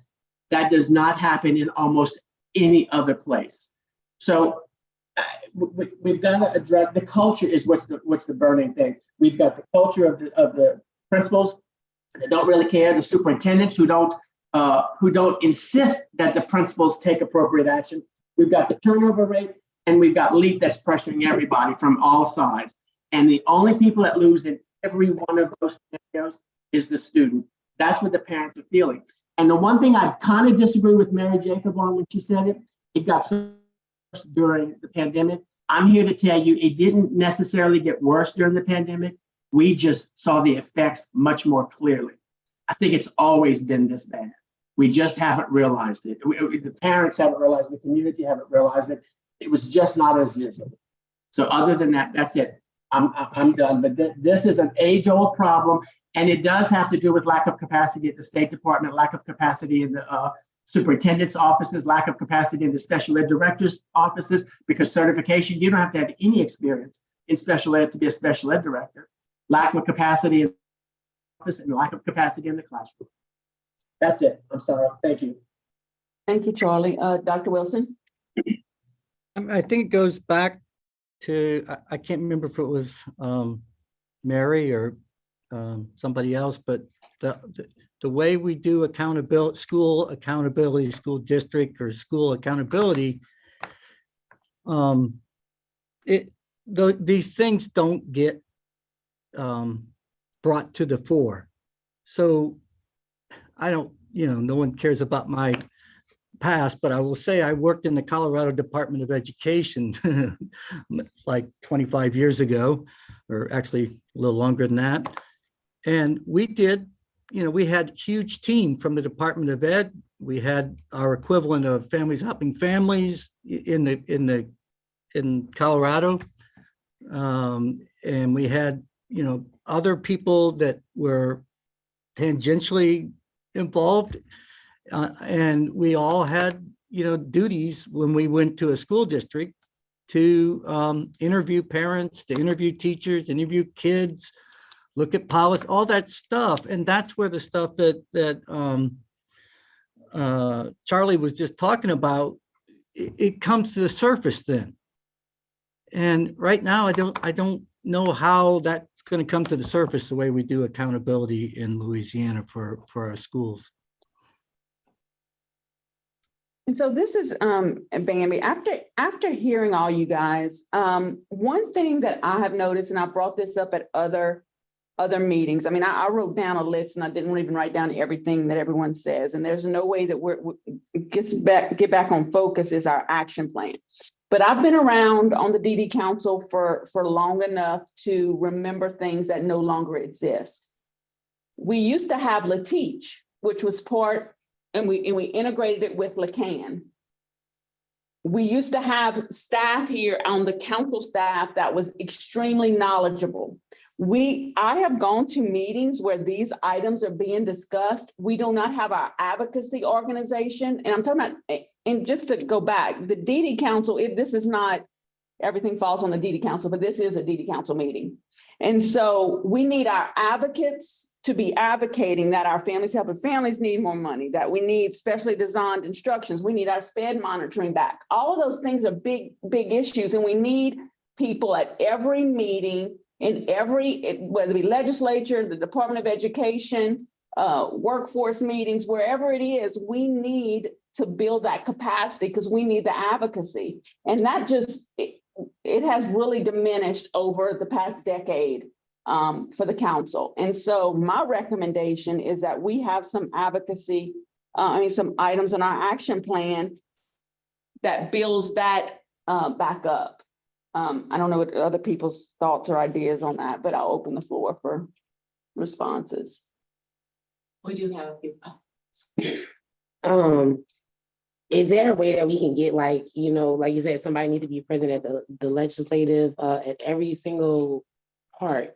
Do we have where we can get communication in a sufficient enough time so that people could attend if they want to attend? Because I don't ever get anything. And so that's part of what I'm saying. In the past, that we received pretty good information on what was happening, and it was action alerts and that type of thing. And not to say that we've totally went away from education, but it's just been it's been a dramatic decrease. And if we're not showing up at every single place and having a plan, it's not happening. And we need to have that right now. And we have I think we have people within the departments who they need our help to advocate to the people above them. Right. The department used to have a really large special education department.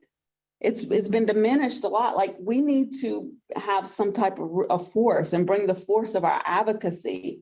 Our parents are calling our families, having family centers. They're calling us and telling us what's going on. Mm-hmm. We need collectively for them to show up with their kids who they pulled out of school because they can't go to their schools anymore, that they're having to homeschool. Let them show up at the Bessie meeting and ask them what are we going to do, and ask for the things that need to be done. Right. Like, that's the type of force that we need to bring, because our families are really, they're struggling right now. So that sounds like a town hall meeting sort of type of thing, to get some kind of communication out, to have like a town hall meeting up on a Friday or a Saturday or something like that. No, that's not, that's not what I'm saying. I'm just saying that. Been organized where people are showing up. We have a system where we have kind of like our LaCan.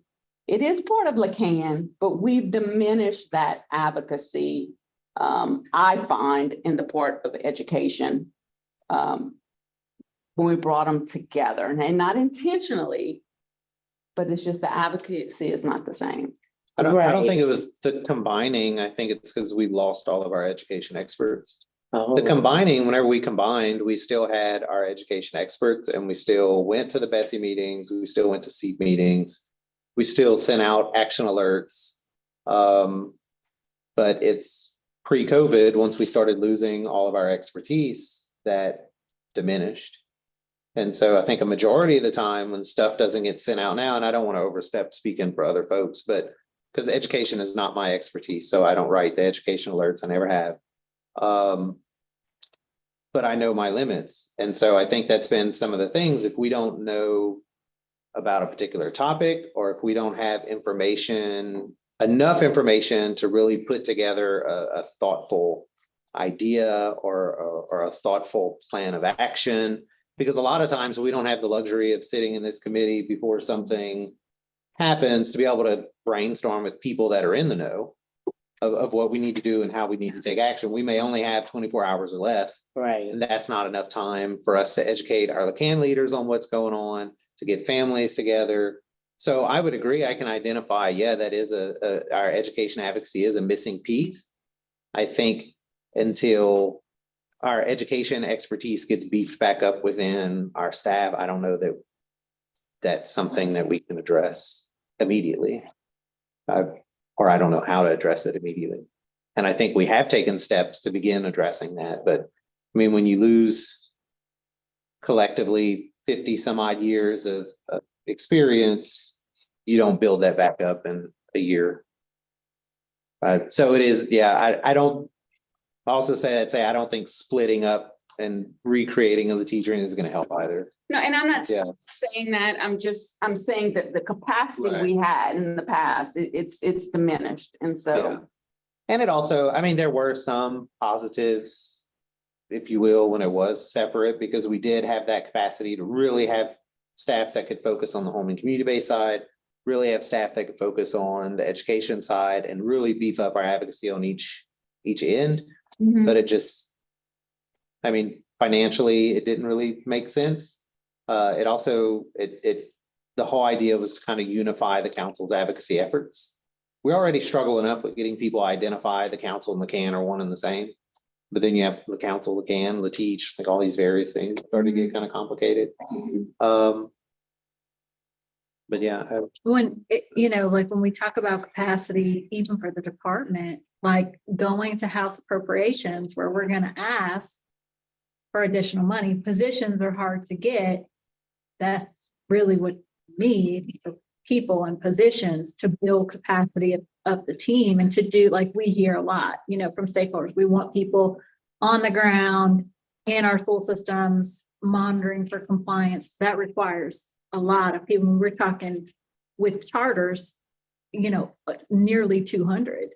And so, that would be really helpful. I know it's important to Dr. Bromley. He's gonna ask for more money specifically for our team, but it's like more positions would be better. Versus, contracting out certain things, having full-time people to help do some of the compliance and the support would be helpful. I mean, and we hear the same thing from LRS of not the salaries that are being paid to our LRS counselors are really not sufficient to be able to hire. So like we need the expertise on the DD Council and we need to build the capacity. If we need to have two LaCan leaders in each region, if that's what the capacity is needed, I mean, advocacy is what this council is about. And so if it costs, another $500,000 and we can address these issues and be a force whenever we go and ask for these educational issues, then to me, that's worth it. Because our families, like, they're literally falling apart and we're not doing enough to be able to meet these needs. And then it's just going to snowball. Then these kids won't be able to get jobs, and these kids will not be able to live independently. And then it just snowballs into everything else that we do. So that's my recommendation. We have a few statements in the chat. Okay. All right. First statement was from April Hampton. I agree they should not be totally contained. I advocate for my son and hold them accountable. The next statement was from Christy Curtis. Inclusion, inclusion, inclusion. No matter how severe the disability, every individual should have the opportunity to interact, learn, participate, and socialize with their same age peers. This is not happening. The next statement was from Christina Martin. A perfect example would be my daughter, who is in first grade, who has not one academic goal in her IEP because they cannot even reach functional goals in class. She still receives a report card that was graded with Tier 1 standards. I believe that is also discouraging to teachers and students with severe disabilities. The next one is from Mary Jacob. This teacher is 100% correct. We don't have a teacher shortage, we have a teacher burnout problem. The next statement was from Charlie Shell. It's the burnout problem that is contributing greatly to the shortage problem. The next one is from Mary Jacob. We used to do that in Louisiana.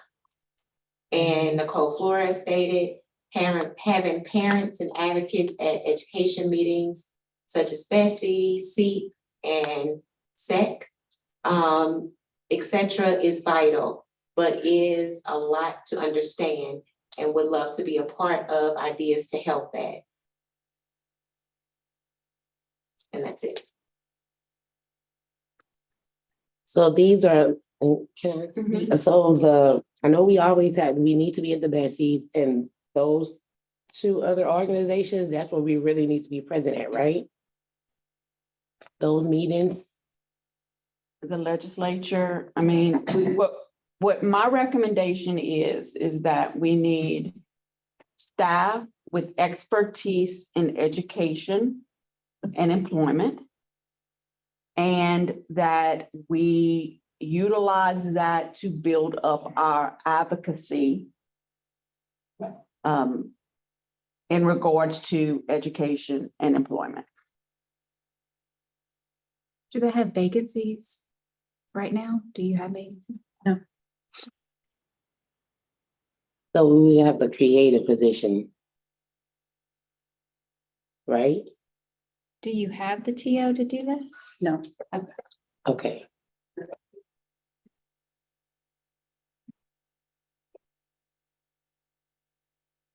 So that would be a legislative thing. I mean, they would need the TO and the funding. Go with the TO. Especially if there's no openings, no vacancies, there's not even a position, created for that. So, and I know you say y'all had that in the past, but I guess it just went away. Well, I would say the council needs staff with expertise. I don't know, in education and employment. And I don't know what the next steps would be to address that. Since it is an action plan, you'd probably have to focus on the advocacy piece, because I don't think your action plan can deal with staff. Mm-hmm. You're right.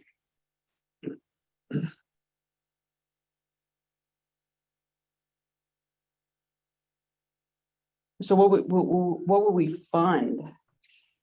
So I don't know, but I mean, it sounds like there's a deficiency in education. I don't know if there's kind of training or some kind of, I don't know. But I don't think it's just training. Like we need to know when things are happening and we need to show up and advocate. And we need to have a system that does that. So I don't know how to make this. If it's part of LeCan, we're already at our top of the budget with LeCan, right? So. I mean, I do plan on asking for more money for LeCan from the planning committee, not necessarily for that, but in general, you want to pay a living wage to your LeCan leaders. You can make sure that you keep them around. We're able to offer incentives for the work that they do, offer professional development type things. So LeCan is running leaner now than it has been in the past. We used to fund it at $250. I think we're currently at $215. Yeah, I think like we can't go over 250 though because of some rules. Not that I'm aware of. We'd have to look into that. I don't know of anything. We ended up at the 250 because that's what the funding was for LeCan and LaTeach at the time. And when we merged, we did it together. Mm-hmm. And then we ended up shaving off some money because where we were paying, you might have had 2 leaders in a region. In some regions, we ended up breaking it down to 1 leader in each region. And so we were able to shave off some of that. There's some reason, I remember, been here a long There might time. be, yeah. That You'd have to you look don't into- go over 250. Yeah. Is it a contract? It's a contract issue. It's probably. a It contract. creates all kind of Gotcha. problems. Is what I remember Sean saying, that if you go to 250, it creates a big issue if you go to that with state issues. Yeah. What could they look into that and make sure that that's like that? You have another comment? Yes. Nicole Page and the seat is next week. And then Charlie Michelle said, could the action plan specify efforts to find a resource who could collaborate with BDC in order to get the experience and knowledge we are looking for? And then Ms. Mary Jacob stated a DDC staff member needs to a DDC staff member needs to have a job goal to attend all education meetings. I think something similar to that has already been established. Kelly Monroe stated if you go over 250, you have to put out an RFP. And Nicole Flores stated RFP issue. And Mary Tarver has her hand raised. Yes. Request for proposal. Okay. Hey, I was just gonna say, I do think that it is something to put on an actionable item for our planning, because we do have a gap in maybe the information getting back, the pieces. And if I think, Brenton, you were saying that y'all did have somebody do y'all have somebody who is going to all the educational meetings, the SEEP and all those? Ebony has been going Yeah. to most meetings, but we've been a staff of 5 for a long time, so getting to every meeting is just not possible. Well, I think to Bambi's point is that there are some meetings that are gonna, for us, from an educational and rehab committee, that those meetings would be a high priority. And before we did have, staff, I mean, I don't think that LeCan is the answer for somebody going to those meetings. I do think that we probably need to have a discussion, and it might not be to go on this planning document, but I do think that we need to have somebody who attends those Bessie and SEEP for sure, on behalf of the council. I think that it's very important for us to get that information, have it back to us, and not everybody on the council lives and can even come close to going to any of those meetings. But that is a gap that we're missing from prior years. Okay, and just to remind everyone, we have 3 minutes left. Okay, so who gets the communication out when they have meetings for Betsy, SEP, and all of the other accolades? Like who gets? I don't know that it's going out regularly. Like, do you get it like, okay, Betsy's having a meeting about this, even though you know, it's not mandatory or whatever for you to go, do you at least get the memo like, hey, they're having a meeting, or hey, this person is having a meeting at this time, this place? No, I'm on the Bessie. You talking about, do I get notification? I get on the list? Yeah, like when Yeah, so I get all the meetings. Okay, so if you get all the meetings, even if you may not think that someone on this council, you live far enough or not, you don't know their schedule, or whatever, I feel like that should go out to all of the people that at least sit up on this committee, so that if we want to go, we have the option to go. But I don't know about any of those meetings at all. Yeah, so I think that I like what Charlie had said, like maybe like the solution would be like a contractual thing, since we don't have the staff, maybe have. Action plan to make special efforts to find a resource who could collaborate with DDC in order to get the experience and knowledge we're looking for.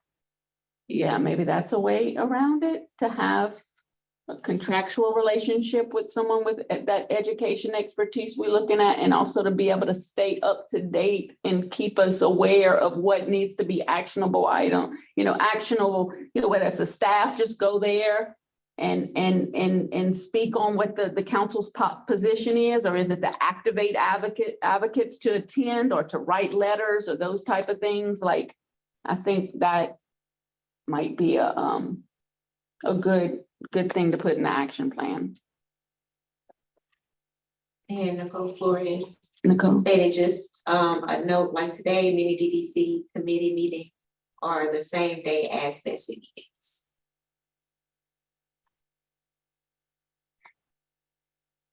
Okay, so we have 0 minutes left. But if anyone else have anything that they must say before the meeting closes? Okay, so do I need to make a, like, any of the recommendations?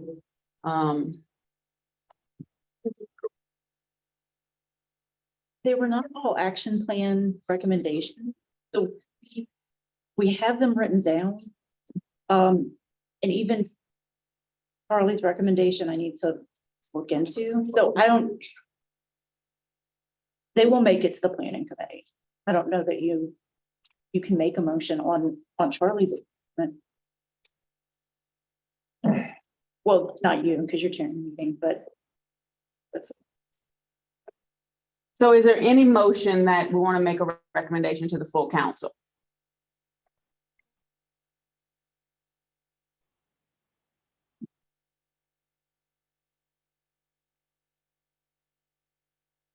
So I'm not sure if this works or not, but, and I don't think I'm allowed to make motions because I'm not with you guys today, but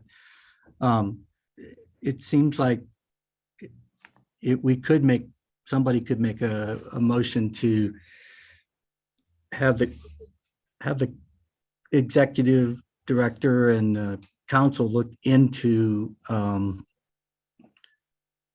restructuring of how the funds are spent so that we can kind of put some resources into, sounds like primarily education, but I also heard employment. So like, so that we could have somebody with expertise, either who is a council member or is a contract from the council member, to go to these important meetings and speak on behalf of the council and bring information back to the council. Is that kind of what you were getting at, Bambi? I mean, I was trying to figure out what the action. I think so. Did you get that, Hannah? Not exactly. Right. And I know we will need someone who's here. But he's an agency rep. He's on, but he's not considered. Present. Right, so the only people who can make motions right now are Eric, Radonna, Melissa, Meredith, Mary, or Vivian. Correct? Or you? Correct. I think, Maybe, right? Yeah, but she's chairing it. so parents should be able, parents are self-advocates. If there's anybody who's remote, oh, you did, I see what you did. Never mind.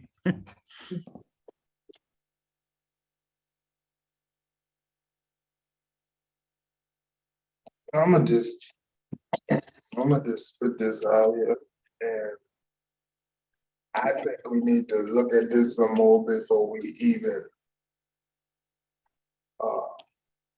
bring it to the council as a whole, as this group, to really figure out what do we really need to do before we put something on the table to the council, and really pay attention to what we need to do with the funders and how we need, because this is a serious topic, guys. Yeah. And we just can't say, okay, one day we're just gonna figure this out. It's not gonna be a one-day thing. We just need to really think, we just need to look at it and really think that.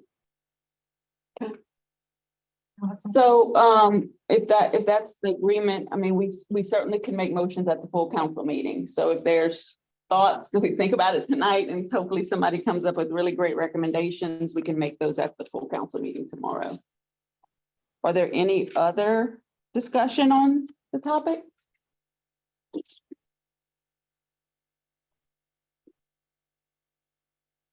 So, yeah, so Vivian's asking for someone just to share. So what Eric suggested is that we kind of wait and